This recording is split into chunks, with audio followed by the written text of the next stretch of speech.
Hi guys, నేను దివ్య. మీరు చూస్తున్నారు RK career point YouTube channel.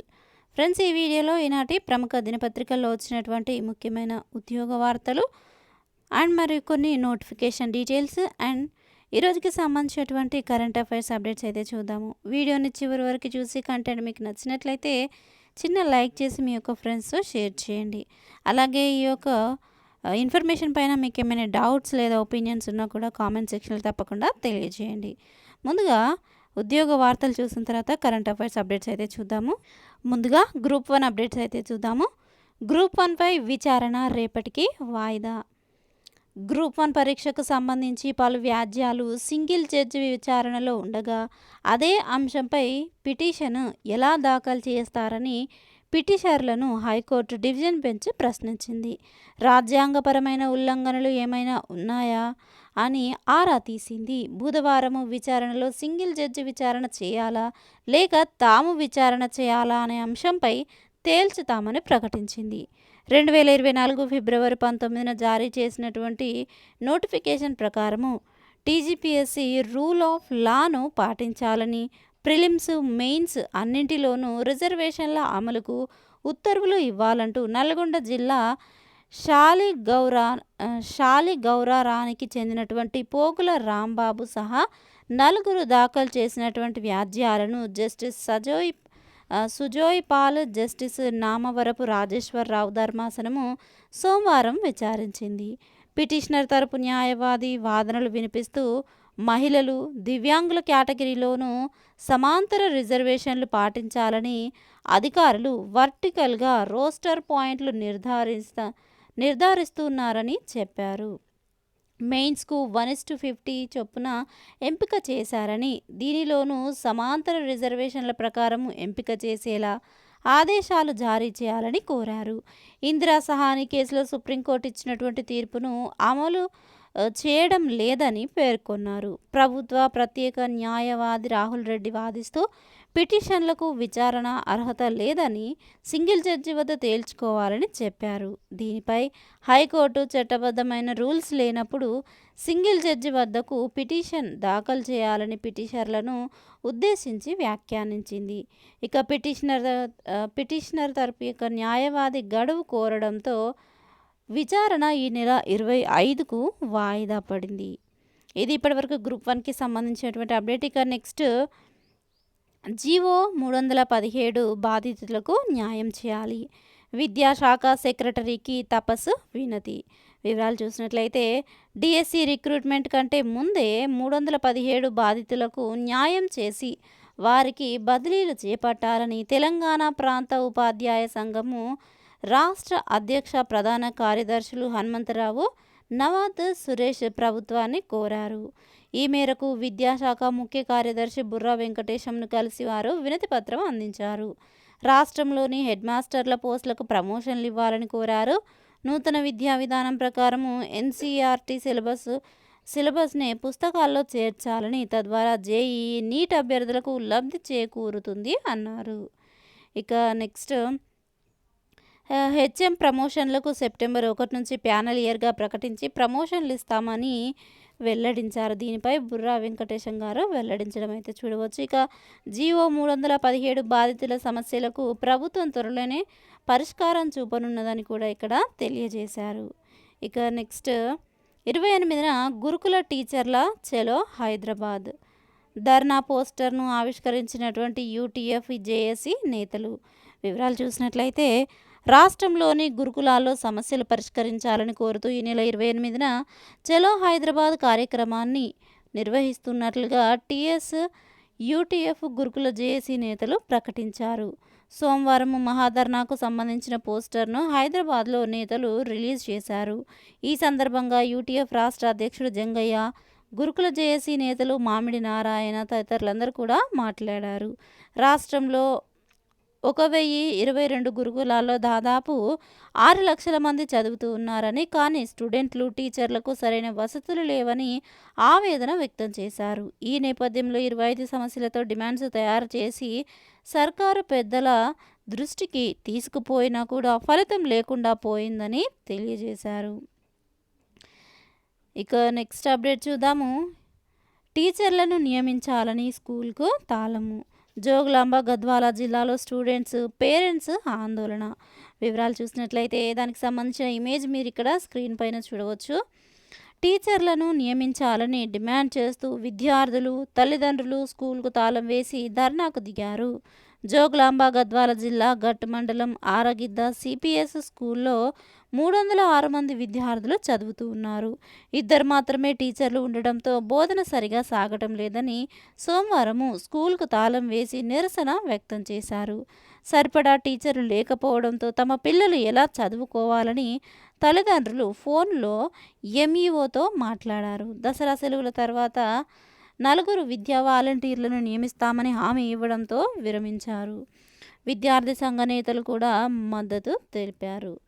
ఇక నెక్స్ట్ స్కూల్లో 550 మంది స్టూడెంట్స్ ఉండగా 5 టాయిలెట్స్ మాత్రమే ఉన్నాయని, టీచర్ల కొరత, స్కూల్కు కరెంటు లేకపోవడం వంటి తదితర సమస్యలతో విద్యార్థులు తీవ్ర ఇబ్బందులు ఎదుర్కొంటున్నారని వెంటనే పరిష్కరించాలని కలెక్టర్ను కోరారు. ఇక నెక్స్ట్ ఇదే న్యూస్కి సంబంధించి మరొక అప్డేట్ చూద్దాము. గురుకులాల్లో సమస్యలను పరిష్కరించాలి. టీఎస్ యూటీఎఫ్ గురుకుల జేఏసీ డిమాండ్. 28న ఇందిరా పార్క్ వద్ద ధర్నా. ఈ నెల 28న ఇందిరా పార్క్ వద్ద చేపట్టబోయేటువంటి మహాధర్నా కార్యక్రమాన్ని విజయవంతం చేయాలని టీఎస్ యూటీఎఫ్ అధ్యక్షులు కె జంగయ్య గురుకుల సంఘం జేఏసీ నాయకులు పిలుపునిచ్చారు. టీఎస్ యూటీఎఫ్ కార్యాలయంలో గురుకుల సంఘాల జేఏసీ ఆధ్వర్యంలో మీడియా సమావేశం నిర్వహించి ఈ విధంగా పిలుపునియడం అయితే ఇక్కడ చూడవచ్చు. ఇక నెక్స్ట్ అప్డేట్ చూద్దాము. 10,000 మందికి నైపుణ్య శిక్షణ. ఇక రెగ్యులర్ డిగ్రీతో పాటు బిఎఫ్ఎస్ఐ మినీ డిగ్రీ. వివరాలు చూసినట్లయితే రాష్ట్రంలో ఇంజనీరింగ్ డిగ్రీ కోర్సులు చదువుతున్న విద్యార్థులకు బ్యాంకింగ్, ఫైనాన్షియల్ సర్వీసెస్, ఇన్సూరెన్స్ రంగంలో ఉద్యోగాలు కల్పించడమే లక్ష్యంగా మరొక వినూత్న కార్యక్రమానికి రాష్ట్ర ప్రభుత్వం శ్రీకారం చుట్టింది. పరిశ్రమల అవసరాలను, ఇప్పుడున్న సవాళ్లను అధిగమించేందుకు జనవరిలోనే బిఎఫ్ఎస్ఐ ప్రతినిధులతో సీఎం రేవంత్ రెడ్డి సమావేశమయ్యారు. డిమాండ్కు అవసరమైన ఉద్యోగాలు కల్పించే దిశగా యువతకు రెగ్యులర్ డిగ్రీతో పాటుగానే నైపుణ్య డిగ్రీ కోర్సును అందించాలని ప్రభుత్వము నిర్ణయించింది. అందులో భాగంగానే తెలంగాణ ఉన్నత విద్యా మండలి banking, financial services and insurance కన్సార్టియంతో ఒప్పందము కుదుర్చుకుంది. పరిశ్రమల అవసరాలకు అనుగుణంగా డిగ్రీ, ఇంజనీరింగ్ విద్యార్థులకు అత్యంత ఖరీదైన ఈ మినీ డిగ్రీ ప్రోగ్రామ్ను డిజైన్ చేసింది. రెగ్యులర్ డిగ్రీ కోర్సుతో పాటుగానే దీన్ని విద్యార్థులకు నేర్పిస్తుంది. ఇంజనీరింగ్ కాలేజీల్లో దీన్ని మైనర్ డిగ్రీ ప్రోగ్రాము, యాక్సిలరేటెడ్ కోర్సుగా అందిస్తారు. ఈ కోర్సులకు సంబంధించినటువంటి సిలబస్, పాఠ్యాంశాలను బిఎఫ్ఎస్ఐ కన్సాల్టియం తయారు చేసింది. ఈ పాఠ్య ప్రణాళికను బోర్డ్ ఆఫ్ స్టడీస్ ఆమోదించింది. డిగ్రీతో పాటు ఈ కోర్సు కూడా పూర్తి చేసినటువంటి విద్యార్థులకు అడిషనల్గా సర్టిఫికెట్తో పాటు అర్హులైనటువంటి వారందరికీ కూడా ఇంటర్న్షిప్తో పాటు ఉద్యోగం లభించేలా ఈ ప్రోగ్రామ్ను రూపొందించడం అయితే ఇక్కడ చూడవచ్చు. ఇక 20 ఇంజనీరింగు, 18 డిగ్రీ కాలేజీలు ఎంపిక. దీనికి ఈ అకాడమిక్ ఇయర్ నుంచే దీనిని అమలు చేయనున్నారు. రేపు ప్రారంభించనున్నటువంటి సీఎం రేవంత్ రెడ్డి. ఇక నెక్స్ట్ అప్డేట్ చూద్దాము. దేశంలోని వివిధ కంటోన్మెంట్స్, మిలిటరీ స్టేషన్లలో ఆర్మీ పబ్లిక్ స్కూళ్లలో 139 ఆర్మీ పబ్లిక్ స్కూళ్లలో ఈ క్రింద పేర్కొన్నటువంటి పోస్టుల భర్తీకి ఆర్మీ వెల్ఫేర్ ఎడ్యుకేషన్ సొసైటీ దరఖాస్తులను ఆహ్వానిస్తోంది. ఇక్కడ వివరాల్లోకి వెళ్ళినట్లయితే తెలుగు రాష్ట్రాల్లోని ఆర్మీ పబ్లిక్ స్కూళ్ళు ఉన్నటువంటి ప్రాంతాలు సికింద్రాబాద్, ఆర్కేపీ, అలాగే సికింద్రాబాద్, బొల్లారము, గోల్కొండ. ఈ యొక్క ప్లేస్లో ఆర్మీ పబ్లిక్ స్కూళ్ళలో ఈ పోస్టులను అయితే రిక్రూట్ చేసుకుంటున్నారు. Post graduate teacher PGT, trained graduate teacher TGT, PRT primary teacher పోస్టులు అయితే ఇందులో ఉన్నాయి. Biology, computer science, English, geography, history, Hindi, mathematics, physics, psychology, సంస్కృతము, ఫిజికల్ ఎడ్యుకేషన్ తదితరాలు అయితే ఈ పోస్టులు అయితే ఖాళీగా ఉన్నాయి. ఇక పోస్టులను అనుసరించి సంబంధిత విభాగంలో graduation, PG, D.El.Ed, బిఈఎల్ఈడి, BEd, BPEd ఉత్తీర్ణతతో పాటు సీటెట్, టెట్ అర్హత తప్పనిసరిగా ఉండాలి. వయో పరిమితి 2024 ఏప్రిల్ 1 నాటికి ఫ్రెషర్స్ 40 ఏళ్లలోపు, అనుభవజ్ఞులైన అభ్యర్థులు 57 ఏళ్లలోపు ఉండాలి. ఎంపిక విధానము online screening test, interview, teaching skills, computer ప్రావీణ్యము, సర్టిఫికేట్ వెరిఫికేషను, మెడికల్ ఎగ్జామ్ ఆధారంగా ఉంటుంది. ఇక పరీక్షా కేంద్రాలు హైదరాబాద్లో ఉంటాయి. దరఖాస్తు రుసుము రూ. 385. ఆన్లైన్ దరఖాస్తుకు చివరి తేదీ అక్టోబరు 25. పరీక్ష తేదీలు నవంబర్ 23, 24. ఫలితాల వెల్లడి డిసెంబర్ 10. పూర్తి వివరాలకు అఫీషియల్ వెబ్సైట్ని విజిట్ చేయండి awesindia.com. ఇక నెక్స్ట్ నోటిఫికేషన్ డీటెయిల్స్ చూద్దాము. ఎస్పీఏ భోపాల్లో టీచింగ్ పోస్టులు. School of planning and architecture భోపాల్లో 54 టీచింగ్ పోస్టుల భర్తీకి దరఖాస్తులను కోరుతోంది. Professor 2, associate professor 8, assistant professor 44. మొత్తం వచ్చేసి 44 ఇక్కడ మొత్తం 54 ఖాళీలు ఉన్నాయి. పూర్తి వివరాలకు దీని డీటెయిల్స్తో మనకు అఫీషియల్ వెబ్సైట్లో నేను కంప్లీట్ డీటెయిల్స్ అయితే పొందుపరచడం జరిగింది. లింక్ ఉంటుంది డిస్క్రిప్షన్లో, క్లిక్ చేసి పూర్తి వివరాలు తెలుసుకోవచ్చు. ఇక నెక్స్ట్ ఐఐసిటిలో ప్రాజెక్ట్ కొలువులు. ఇండియన్ ఇన్స్టిట్యూట్ ఆఫ్ కెమికల్ టెక్నాలజీలో హైదరాబాద్లోని కెమికల్ టెక్నాలజీలో వివిధ విభాగాల్లో 26 తాత్కాలిక పోస్టుల భర్తీకి ఇంటర్వ్యూలను అయితే నిర్వహిస్తోంది. Project associate 7, project associate 2, project associate 1 5, project associate 2 7 ఖాళీలు ఉన్నాయి. ఇక నెక్స్ట్ మరిన్ని పోస్టులకు సంబంధించిన ఖాళీల వివరాలు కూడా మీరు ఇక్కడ చూడవచ్చు. ఇక వేతనం వచ్చేసి ఆయా పోస్టులకు 18,000 నుంచి 49,000 వరకు కూడా శాలరీ అయితే ఉంటుంది. అంటే ఒక్కొక్క పోస్ట్కి ఒక్కొక్క విధంగా శాలరీ అయితే ఉంటుంది. మరిన్ని వివరాలకు www.iict.res.in. పూర్తి వివరాలకు అఫీషియల్ వెబ్సైట్ విజిట్ చేయండి. మన యొక్క వెబ్సైట్లో దీనికి సంబంధించిన డీటెయిల్స్ కూడా పొందుపరుస్తాను. ఇక నెక్స్ట్ ఈరోజు ఇచ్చినటువంటి వెలుగు సక్సెస్లో కనుక చూసినట్లయితే ఎవరైతే పోటీ పరీక్షలకి ప్రిపేర్ అవుతున్నారో ముఖ్యంగా గ్రూప్ 1 క్యాండిడేట్స్కి ఉపయోగపడే విధంగా దేశంలో రాజకీయ పార్టీలకు సంబంధించినటువంటి థియరీ ఆర్టికల్ అయితే ఇక్కడ పబ్లిష్ చేశారు. ఇంట్రెస్ట్ ఉన్న క్యాండిడేట్స్ ఒకసారి ఒక పీడిఎఫ్ చదివే ప్రయత్నం అయితే చేయండి. అండ్ అలాగే ప్రపంచ నదుల దినోత్సవం 2024కు సంబంధించి కూడా ఇక్కడ కంప్లీట్ డీటెయిల్స్ అయితే మెన్షన్ చేశారు. సో ఇప్పుడు అండ్ అలాగే ఇక్కడ మీరు స్క్రీన్ పైన చూస్తున్నది ఈనాడు న్యూస్ పేపర్లోని ప్రతిభలో ఎవరైతే పోటీ పరీక్షలకి ముఖ్యంగా డిఎస్సికి ప్రిపేర్ అవుతున్నారో వారికి ఉపయోగపడే విధంగా DSC and TET subject DSC టెట్లోని జాగ్రఫీ సబ్జెక్ట్లోని బిడ్ బ్యాంక్ని అయితే ఇక్కడ ప్రొవైడ్ చేశారు. అండ్ ఇక నెక్స్ట్ ఈరోజుకి సంబంధించినటువంటి ముఖ్యమైన కరెంట్ అఫైర్స్ అప్డేట్స్ అయితే చూద్దాము. ఒక రాష్ట్రము ఒకే కార్డు. రేషన్, ఆరోగ్యము, సంక్షేమము అన్నింటికీ ఒకటే కార్డు. అందులోనే హెల్త్ ప్రొఫైల్ కూడా. వివరాలు చూసినట్లయితే డిజిటల్ రూపంలో అందజేత. ప్రతి నియోజకవర్గంలోని ఒక పట్టణము, ఓ గ్రామము పైలట్ ప్రాజెక్టు క్రింద ఎంపిక. మంత్రులు, అధికారుల సమావేశంలో సీఎం రేవంత్ నిర్ణయము. వివరాలు చూసినట్లయితే రాష్ట్రంలో ప్రతి కుటుంబానికి ప్రత్యేకంగా ఫ్యామిలీ డిజిటల్ కార్డులను జారీ చేయాలని ముఖ్యమంత్రి రేవంత్ రెడ్డి ఆదేశించారు. రేషన్, ఆరోగ్యము, సంక్షేమ పథకాలన్నింటికీ ఉపయోగపడేలా కార్డులను రూపొందించింది. లబ్ధిదారులకు అందించాలని స్పష్టం చేశారు. ఒక రాష్ట్రము ఒకే డిజిటల్ కార్డు అంటే 1 స్టేట్ 1 డిజిటల్ కార్డు విధానంతో ముందుకెళ్లాలని సూచించారు. ప్రస్తుతం దీన్ని పైలట్ ప్రాజెక్ట్గానే స్టార్ట్ చేస్తున్నారు. సో పథకాలకు సంబంధించి రీసెంట్గా ఎగ్జామ్స్లో చాలా క్వశ్చన్స్ అయితే రేజ్ అవుతున్నాయి కాబట్టి తప్పకుండా దీన్ని ఇంపార్టెంట్ నోట్ చేసుకోండి. అండ్ అలాగే ఇక్కడ సోమవారము ముఖ్యమంత్రి రేవంత్ తన నివాసంలో నీటిపారుదల, పౌర సరఫరాల మంత్రి ఉత్తమ్ కుమార్ రెడ్డి, వైద్య ఆరోగ్య శాఖ మంత్రి దామోదర రాజనరసింహ తదితరులందరూ కూడా సమావేశమై ఈ యొక్క డిజిటల్ కార్డుల యొక్క అంశంపై చర్చించి ఈ నిర్ణయం అయితే తీసుకున్నట్లుగా ఇక్కడ చూడవచ్చు. ఇక నెక్స్ట్ కరెంట్ అఫైర్స్ చూద్దాము. చైల్డ్ పోర్న్పై సుప్రీము కొరడా. అశ్లీల దృశ్యాలు కలిగి ఉండడం కూడా నేరమే. వాటి నిల్వ, డౌన్లోడ్ చేయడము, వీక్షించడము పోక్సో ఐటీ చట్టాల ప్రకారము తీవ్ర శిక్షార్హమే. వివరాలు చూసినట్లయితే సర్వోన్నత న్యాయస్థానము చారిత్రక నిర్ణయము. వాటిని నేరంగా పరిగణించని మద్రాస్ హైకోర్టు తీర్పు కొట్టివేత. పోక్సో చట్టంలోని పరిభాషను మార్చాలంటూ పార్లమెంటుకు సూచన. వివరాలు చూసినట్లయితే పసిబిడ్డలపై అలాగే బడులకు వెళ్లే చిన్నారులపై లైంగిక ఆకృత్యాలు అధికమవుతున్న పరిస్థితుల్లో సర్వోన్నత న్యాయస్థానం చారిత్రాత్మక తీర్పు వెలువరించింది. ఈ తరహా అమానుష చర్యలకు ప్రేరేపిస్తోన్న మూల కారణమవుతున్నటువంటి దుర్వ్యసనాలకు అడ్డుకట్ట వేసే దిశగా నేర విస్తరణ అలాగే మూలాలను పెకిలించి వేసేలా ఆచరణాత్మకమైన పలు సూచనలు చేసింది. బాలలతో చిత్రించినటువంటి అశ్లీల దృశ్యాలను చైల్డ్ పోర్నోగ్రఫీని కలిగి ఉండడము నేరమే అంటూ కూడా చారిత్రాత్మక తీర్పునైతే వెలువరించింది.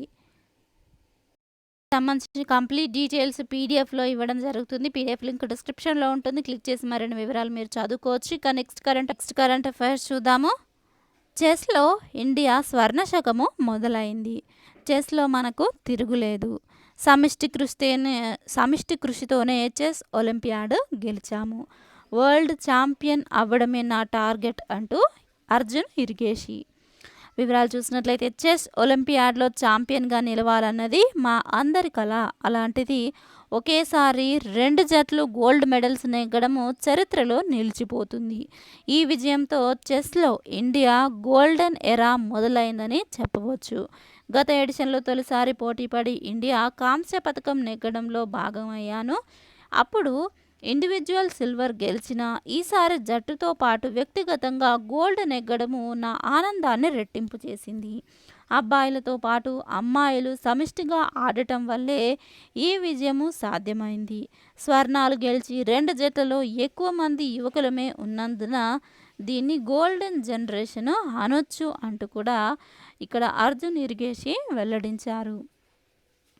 ఇక మరిన్ని వివరాలు చూసినట్లయితే 8 ఏళ్ల వయసులో చెస్లో అడుగుపెట్టి 14 ఏళ్లకే గ్రాండ్ మాస్టర్ హోదా అందుకొని మరో 7 ఏళ్లు తిరిగేసరికి ఇండియా నంబర్ 1 ఆటగాడిగా నిలిచాడు వరంగల్ కుర్రాడు అర్జున్ ఇరిగేసి.